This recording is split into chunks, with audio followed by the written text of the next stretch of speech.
China mas naging agresibo, hindi na tinatantanan ang Taiwan. At ang diktador ng Syria matagumpay na napaalis na sa bansa. Dalawang balita ang kasalukuyang umiinit sa global politics at security. Sa Asia, tumitindi ang tensyon sa pagitan ng China at Taiwan kasabay ng malawakang pagpapalakas ng militar ng China sa rehiyon. Sa kabilang dako, nagbago ang takbo ng kasaysayan sa gitnang silangan matapos tumakas si Bashar al-Assad ng Syria at napasakamay ng bagong leader ang bansa. Ano ang implikasyon ng mga kaganapang ito sa regional na kapayapaan at pandaigdigang seguridad? Ano ang mga pananakot na ginawa ng China sa Taiwan? At sa Syria naman, mas lalala ba ang sitwasyon dahil sa bagong leader? Yan ang ating aalamin.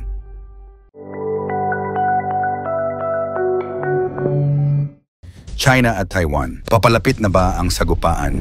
Muling umingay ang tension sa Taiwan Strait matapos ang pinakamalalang maritime deployment ng China sa nakalipas na 3 dekada.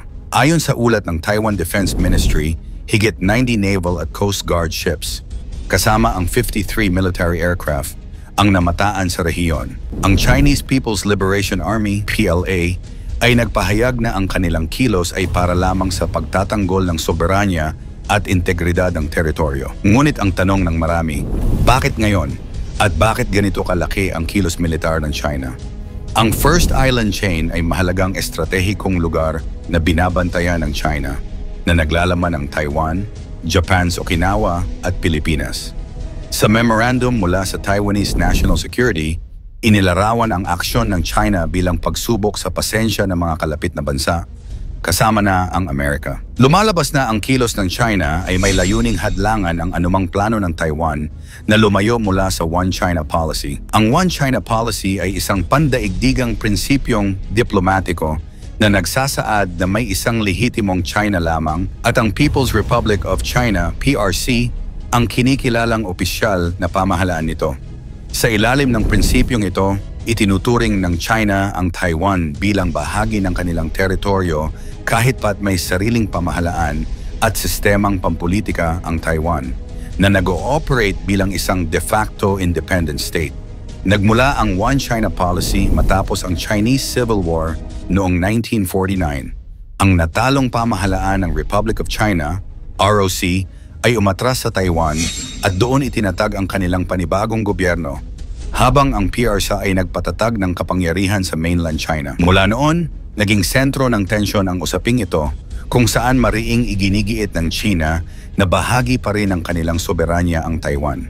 Samantala, ang Taiwan ay kumikilos bilang isang malayang bansa, may sariling militar, ekonomiya at pakikipag-ugnayan sa iba pang mga estado. Maraming bansa, kabilang ang Estados Unidos, ang sumusunod sa prinsipyong ito bilang bahagi ng kanilang pakikipag-ugnayan sa China. Gayunpaman, nagpapanatili rin sila ng hindi opisyal na ugnayan sa Taiwan na nagdudulot ng masalimuot na relasyon sa pagitan ng mga bansa. Ang One China Policy ay nananatiling isa sa pinakamainit na issue sa pandaigdigang politika na sumasalamin sa mas malalim na alitan ng soberanya, kasarinlan at pandaigdigang impluensya. Ang mga pahayag mula kay Zhu Fenglian, tagapagsalita ng Taiwan Affairs Office ng China, ay nagpapatibay sa paninindigan ng China laban sa separatismo. We will absolutely not let things go unchecked, anya. Sa kabilang banda, ang mga kilos ng PLA ay itinuturing na direktang banta. Ang estratehiya ng China ay maaaring masabing two-pronged approach. Una, pagpapakita ng lakas upang palakasin ang kontrol nito sa rehiyon. Ikalawa, pagpapadala ng mensahe sa pandaigdigang entablado na handa itong ipaglaban ang sarili nitong interpretasyon ng soberanya. Ngunit ang tanong, sasapit ba ito sa aktwal na sagupaan? Maaaring hindi agad, ngunit ang pagpapakita ng lakas na ito ay sapat na upang magdulot ng kaba sa mga kalapit bansa, lalo na kung isasaalang-alang ang posibilidad ng pagsuporta ng US sa Taiwan. Kung sakaling magpatuloy ang ganitong tension, may malaking panganib ng pagkakaroon ng hindi sinasadyang insidente. Ang pagkakaroon ng China ng mga barkong pandigma at sasakyang panghimpapawid sa Taiwan ay posibleng magdulot ng aksidente na maaring mag-escalate pa sa isang mas malaking sagupaan. Ang ganitong senaryo ay maaring maapektuhan hindi lamang ang ekonomiya, kundi lalo na ang seguridad ng rehiyon. Syria, ang pagbagsak ng isang diktador. Samantala sa Syria naganap ang hindi inaasahang tagumpay ng oposisyon laban kay Bashar al-Assad. Matapos ang mahabang digmaang sibil na nagdulot ng malawakang pagkawasak sa bansa, tuluyan ng tumakas ang dating leader patungong Russia. Ang bagong pinuno na si Abu Muhammad al-Julani, dating miyembro ng Al-Qaeda, ang ngayon ay nasa sentro ng kapangyarihan. Ang kwento ni al-Julani ay tila isang pelikula. Dating rebelde, leader ng isang makapangyarihang grupo, at ngayon nangangasiwa sa isang bansang nagdurusa. Ngunit ang kanyang tagumpay ay hindi lamang nagdudulot ng pag-asa para sa mga Syrian na naghahangad ng pagbabago. Ito rin ay nagdadala ng maraming tanong. Ano ang magiging epekto ng kanyang pamumuno sa relasyon ng Syria sa ibang bansa, lalo na sa mga kalapit bansa tulad ng Israel? Ang plano ni al-Julani na gawing Islamic State ang Syria ay nangangahulugan ng mas striktong batas, partikular na sa mga kababaihan. Bukod dito, ang Estados Unidos ay nananatiling hindi tiwala sa kanyang liderato. Sa katunayan, may nakapatong na 10 milyong bounty sa kanyang ulo. Sa kabila ng kanyang tagumpay, ang kanyang hinaharap bilang leader ng Syria ay nananatiling hamon. Ang pagbagsak ni al-Assad ay maaaring ituring na isang tagumpay para sa oposisyon, ngunit ang pagkapanalo ni al-Julani ay nagdadala rin ng panibagong alalahanin. Ang pagiging dating miyembro niya ng Al-Qaeda ay naglalagay ng duda sa kanyang kakayahang pamunuan ang bansa nang walang pagkiling sa radikal na ideolohiya.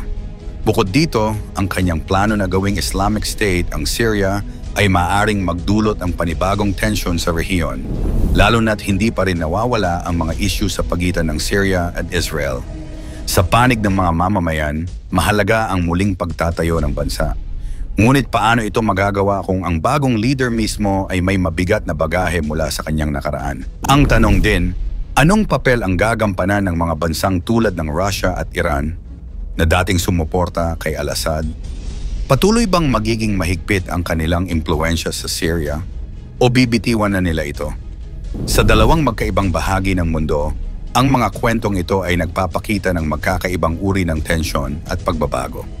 Sa Taiwan Strait, ang kilos militar ng China ay nagdudulot ng pangamba hindi lamang para sa Taiwan kundi para sa buong rehiyon, lalo na sa Pilipinas. Sa Syria naman, ang tagumpay ni al-Julani ay nagbibigay ng pag-asa sa muling pagbangon ng bansa, ngunit hindi ito ligtas sa mga hamon. Ang parehong kwento ay sumasalamin sa komplikadong dinamiko ng pandaigdigang politika.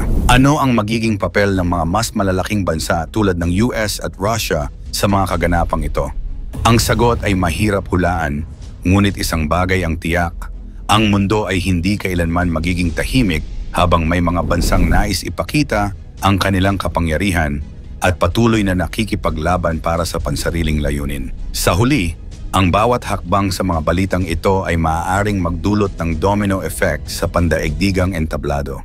Ang Taiwan at Syria ay simbolo ng mas malalaking labanan, ang laban para sa kalayaan, soberanya at kapangyarihan. Sa harap ng ganitong mga hamon, ang responsibilidad ng bawat leader ay magpababa ng tensyon at maghanap ng tunay na solusyon para sa kapayapaan. Ngunit sa mundo kung saan ang interes ng bawat bansa ang nangingibabaw, ang kapayapaan ay tila isa pa ring mailap na pangarap. Ano ang susunod na hakbang para sa Syria? Mapapabuti na kaya ito o mas lalala lamang? At ano na lamang ang mangyayari sa maliit na bansa ng Taiwan kung tahasang sakupin na ito ng China? I-komento mo naman ito sa ibaba. Huwag kalimutang mag-like and share. Maraming salamat at God bless.